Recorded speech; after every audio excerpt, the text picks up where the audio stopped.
বৃষ্টি মানে শুধু জলকণা নয়, বৃষ্টি মানে এক বুক অনুভূতি, বৃষ্টি মানে এক চিলতে প্রশান্তি। হ্যালো গাইস, আসসালামু আলাইকুম। সবাই কেমন আছেন? আশা করি সবাই অনেক ভালো আছেন। আলহামদুলিল্লাহ আমরাও ভালো আছি। আকাশটা মেঘাচ্ছন্ন, তাই মনে হচ্ছিল যে বৃষ্টি আসবে। তাই হঠাৎ মনে হলো এই বৃষ্টির মাঝে যদি ডিঙি নৌকায় বসে বসে বৃষ্টি বিলাস করা যায় তাহলে কিন্তু খারাপ হয় না। তাই বেরিয়ে পড়লাম বৃষ্টি বিলাস করার জন্য। ভালোই লাগতেছিল এই শীতল স্নিগ্ধ বাতাসের মাঝে ধীরে ধীরে নদীর পাড়ে এগিয়ে যেতে। আর হঠাৎ যেতে যেতেই মনে হলো যে এখনো তো বৃষ্টি নেমে আসেনি, তাই যাওয়ার আগেই যদি একটু ঠান্ডা ঠান্ডা মাঠা খাওয়া যায়। ঠান্ডার মাঝে ঠান্ডা, মানুষ বলে না বিষে বিষক্ষয়, ভালোই হয় ঠান্ডার মাঝে ঠান্ডা খেলে। তাই আমরা এখানে চলে আসলাম নতুন বাজারে মাঠা খাওয়ার জন্য। আঙ্কেলের দোকানের মাঠাটা কিন্তু খুবই মজা। আঙ্কেল নিজের হাতে দইগুলো তৈরি করে, আর সেই দই থেকে কিন্তু উনি একদম চোখের সামনে মাঠাগুলো তৈরি করে দেয়। ভালোই লাগে আঙ্কেলের হাতের মাঠাগুলো খেতে, খুবই মজা হয়। আপনারা কে কে নতুন বাজারে এই মাঠাটা খেয়েছেন এটা কিন্তু অবশ্যই কমেন্ট করে জানাবেন। আর আমার মেয়ে বলতেছিল ও মাঠা খাবে না, ও ম্যারিন্ডা খাবে, তো ওর বাবা ওকে ম্যারিন্ডা খুলে দিচ্ছিল।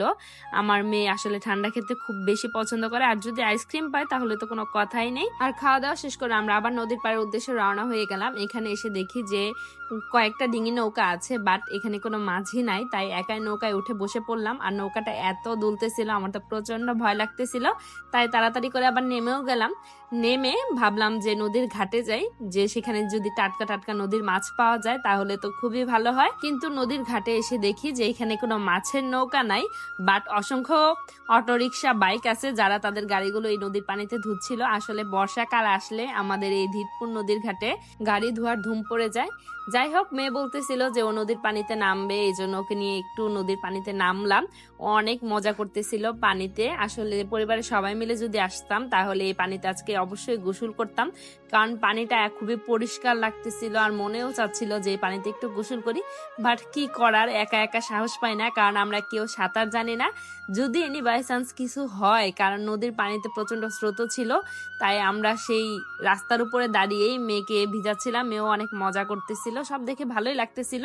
তাই সেখানে অনেকটা সময় কাটাচ্ছিলাম আর মনে মনে ভাবতেছিলাম যে যদি একটা মাছ ধরা নৌকা আসে তাহলে তো আমি টাটকা টাটকা নদীর মাছ কিনে নিয়ে যাব, আর সেগুলো বাসায় গিয়ে যদি রান্না করা যায়, ও দুপুরবেলা গরম গরম নদীর টাটকা মাছের সাথে গরম পোয়ানো ভাত, তাহলে তো আর কোনো কথাই নেই। কিন্তু কি করব, কপাল খারাপ, তেমন কোনো নৌকায় আজকে আসেনি, আর আমি তেমন মাছও পাইনি।